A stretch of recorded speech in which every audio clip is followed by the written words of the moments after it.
시간에 이어서 챔피언스리그 조별리그 2차전 또 얘기를 해볼까 하는데요. 이 경기도 참 재밌는 경기들 많이 기대가 돼요. 네, 뭐 클럽의 크기로만 보면 바르셀로나 대 인터밀란, 인테르의 경기가 있습니다. 이게 네. 일단 뭐 외견상은 좀 큰 경기처럼 보이는데 뭐니 해도 또 우리 손흥민 선수의 토트넘이 출전을 하고 네. 이제는 이강인 선수 그렇죠. 분명히 활용이 될 걸로 생각이 되니까요.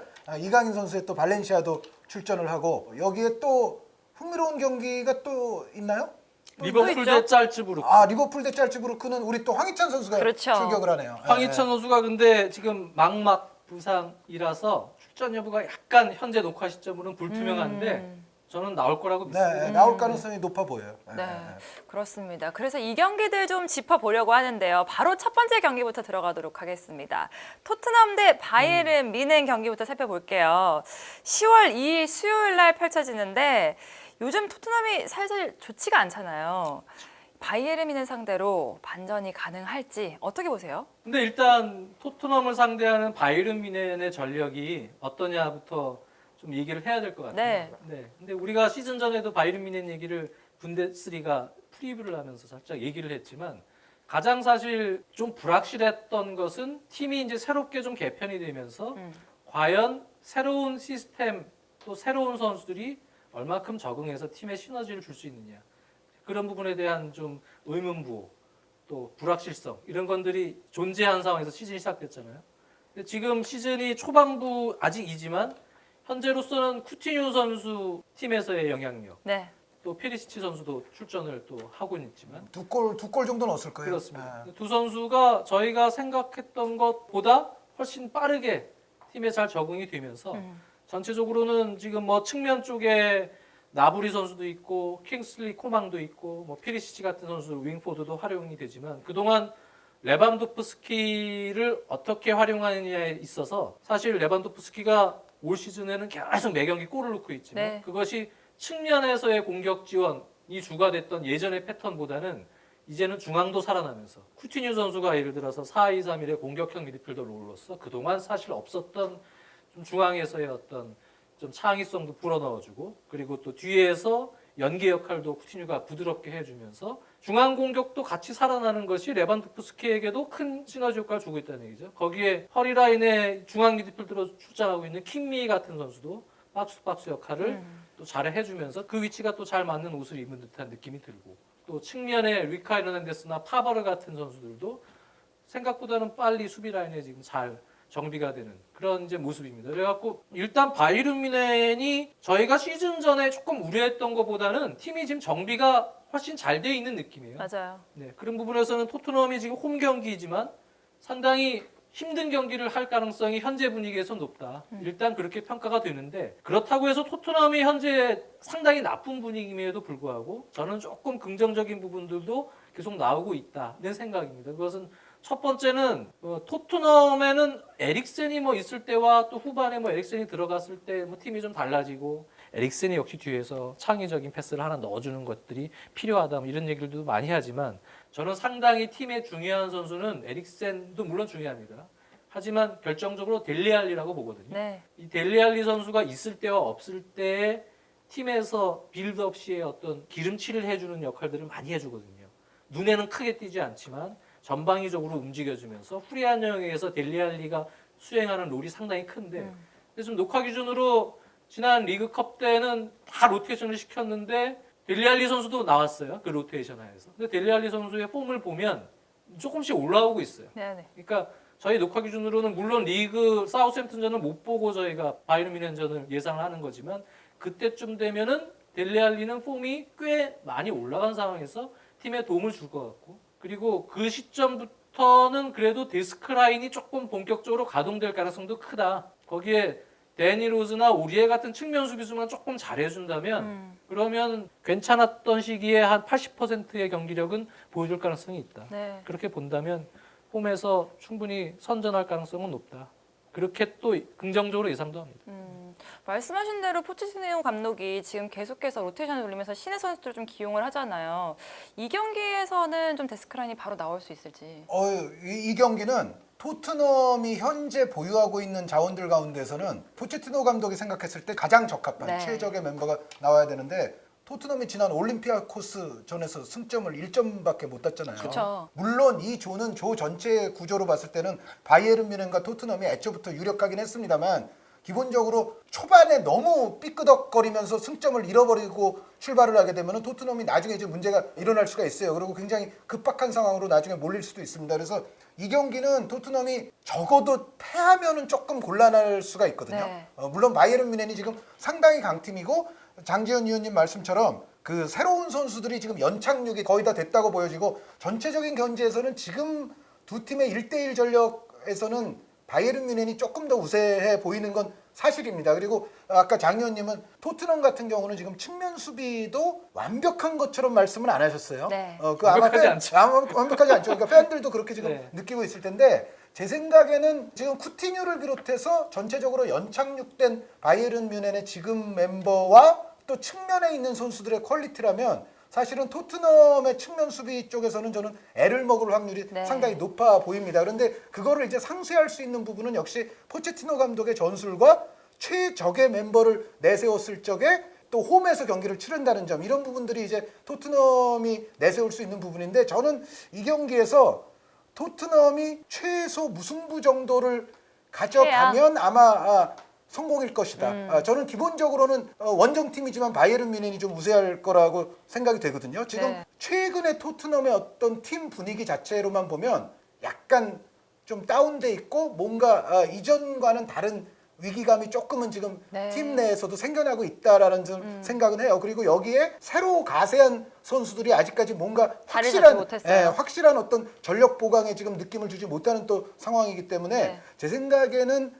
이 경기는 어쨌든 포체티노 감독 입장에서는 일단 안 지려고 할 것이다. 안 지려고 하면서 뭔가 특히 손흥민 선수 같은 자원을 활용한 역공으로서 뭔가 이제 승점을 노릴 것인데 전체적인 견지에서는 토트넘으로서는 조금 어려운 흐름으로 갈 가능성은 높다. 네. 다만 장 의원님 말씀대로 데스크 라인이 살아나서 다른 부분의 약점을 좀 상쇄시키고 또 포체티노 감독의 유연한 전술이 좀 잘 발휘가 되고 이런다면 무승부 정도는 할 수 있다라는 생각이 듭니다. 알겠습니다. 네, 이렇게 토트넘과 바이에른 뮌헨 지금 현재 시점으로는 거의 일주일 남았기 때문에 또 어떻게 뭐 전력적으로 변화가 있을지 조금 더 안정이 될 수 있을지 모르는 상황이거든요. 또 한 맞아요. 경기가 주말에 중간에 또 무슨 있고. 일이 생길지 모르죠. 네, 그렇기 때문에 저희 좀 더- 녹화 기준으로는 그렇습니다. 그렇습니다. 지금 방송은 월요일 날 나가지만. 그래서 좀 더 지켜보시기를 바라겠고요. 리버풀과 잘츠부르크입니다. 황희찬 선수가 1차전에서 골만 봤는데 황희찬 선수가 잘해야 리버풀 됩니다. 상대로? 그러니까 이날 경기에서 이제 황희찬 선수가 정상적으로 출전을 한다면 네. 저는 바이에른 뮌헨전도 사실 키 플레이어는 거의 손흥민 선수가 될 거다. 네네.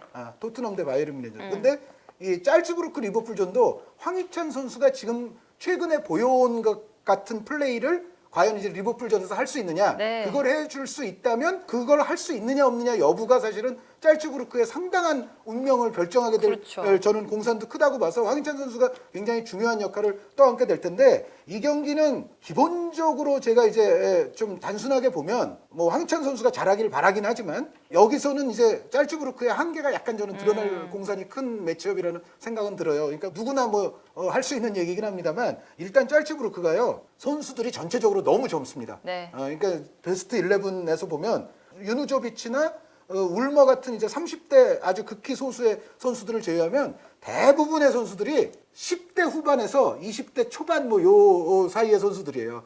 물론 이제 이런 선수들이 정말 아약스가 돌풍을 일으키듯이 뭔가를 정말 만들어낼 수도 있고 상대를 어떤 기동력이라든가 뭐 투지라든가 자신감이라든가 이런 차원에서 상대를 조여 들어가면서 아주 좋은 경기를 할 가능성도 있지만 저는 이 매치업에서 가장 포인트는 짤츠부르크는 적어도 이 경기에 한해서는 리버풀의 경험에 상당히 고생할 가능성이 크다. 그러니까요. 리버풀 선수들은 뭐 나이 여부를 떠나서 이제는 이 유럽 무대에서도 아주 역전의 용사들이고 백전의 용사들이고 그렇거든요. 그런데 이 챔피언스리그라는 무대 자체가 항상 경험이 부족한 팀들은 특히 원정 경기 같은 걸 떠났을 때는 뭔가 삐걱거리는 경우가 여태까지의 역사에서 많이 증명되었던 거예요. 그래서 그 리버풀의 안필드 여기서 짤츠부르크가 이 젊은 선수들이 정말 자신들의 실력을 100% 보여준다. 저는 네. 그 가능성은 아주 크지는 않다.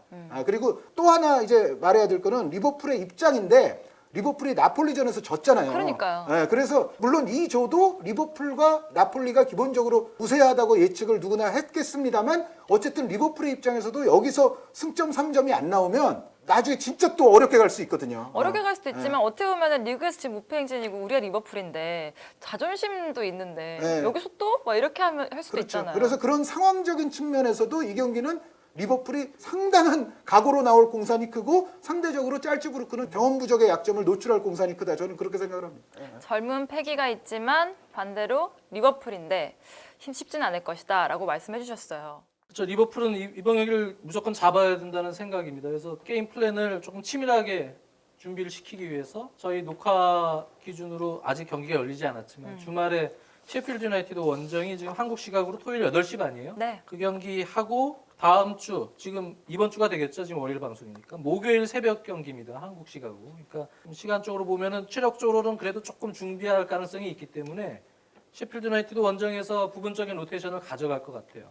지금 선수들이 나폴리 원정 갔다가 첼시전 치르고 전체적으로 물론 리그컵은 로테이션을 돌렸지만 체력적으로 조금 지쳐 있는 상황이기 때문에 그 부분을 이제 예상을 하면은 리버풀은 충분히 이제 준비해서 본인들의 스타일대로 밀고 들어갈 거예요. 근데 문제는 짤츠부르크가 지금 지난 행크전 같은 경우는 원래 스타일대로 나왔고 워낙 리그에서 최강팀이기 때문에 공격적인 운영을 합니다. 4-4-2를 기반으로 해서 상당히 강한 압박의 라인 그리고 또 사이드 쪽에서도 상당히 공격적인 운영을 펼치는 팀인데 이제 이 경기 같은 경우는 감독이 그렇게 나갈 거라고 생각을 안 해요. 그렇게 나갈 경우에는 지금 사이드 쪽이 수비 전환 시에 리그에서도 그렇고 많이 공간들을 내주는 편이에요. 네. 이 팀이. 근데 마네와 살라가 있는 리버풀을 상대로 그렇게 압박을 펼치다가는 그대로 뒷공간이 무너지면서 리버풀의 빠른 전환에 당할 가능성이 높기 때문에 아마 약간은 전략적인 선택을 하면서 경기에 임할 것 같은데 문제는 한현유도 얘기했지만 뭐 홀란드 18살이고 황희찬 23, 다카 20살, 베르네데 20살, 치보슬라이 18살. 되게 어려요. 네. 미나미누 일본 선수도 24인데. 근데 문제는 이제 그런 식의 전략적 운영을 거의 안 해봤어요. 네. 지금 이 팀이요. 리버풀 같은 강팀을 상대로. 그런 운영을 노련하게 지금 대처할 수 있겠느냐. 아니면은 야 그렇게 하기 힘드니 너네는 일단 겁없는 플레이를 해라. 그냥. 오히려 승점도 땄겠다.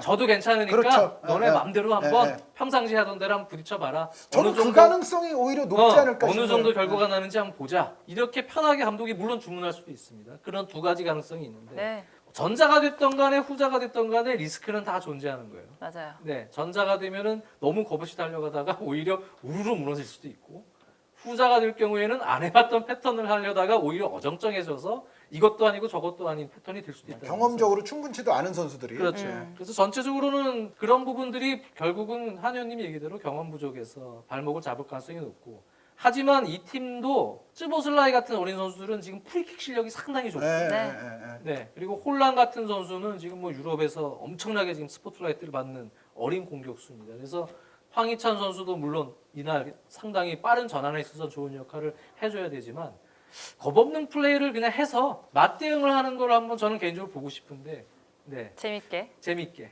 네. 그럴 경우에 리버풀이 그런 팀을 상대로 잡을 줄 알죠. 매우 네. 강하거든요. 결과가 어떻게 될지도 상당히 궁금합니다. 네. 저는 그냥 사실은 맞대응 가능성이 좀 높아 보여요. 그러니까 이미 대승으로 승점 3점을 획득했잖아요. 그리고 야 안필드 그냥 쫄지 말고 하던 대로 그냥 해보자. 안 되면 말고 뭐 이제 그런. 근데 이게 이제 또 지금 짤츠부르크가 어떤 평가를 좀 받냐면은 유럽에서 이런 게 있어요. 저 팀이 잘하면 이제 오스트리아의 아약스 같은 팀 네. 아니야? 그 선수들 나이도 굉장히 어리고 전체적인 어떤 분위기가 또 팀이 공격적이고 그러다 보니까는 제2의 아약스, 오스트리아의 아약스 뭐 이제 이런 얘기도 좀 있거든요. 그래서 야 우리 오스트리아의 아약스래. 그러니까 한번 해볼까? 미는 거야. 그리고 그게 오히려 지더라도 그게 조금 더 오히려 나은 길 아니냐라고 저는 맞아요. 생각이 돼요. 한번 해볼 만큼 이미지 해보는 게. 이상으로는 그게 예, 훨씬 예, 좋죠. 예, 어린 예. 선수들에게도. 네. 그런데 어쨌든 승부에서는 리버풀에게는 이건 지난 1차전 같지는 않을 거다. 그리고 리버풀은 꼭 이겨야 된다. 네. 네. 알겠습니다. 이렇게 두 번째 경기까지 살펴봤고요.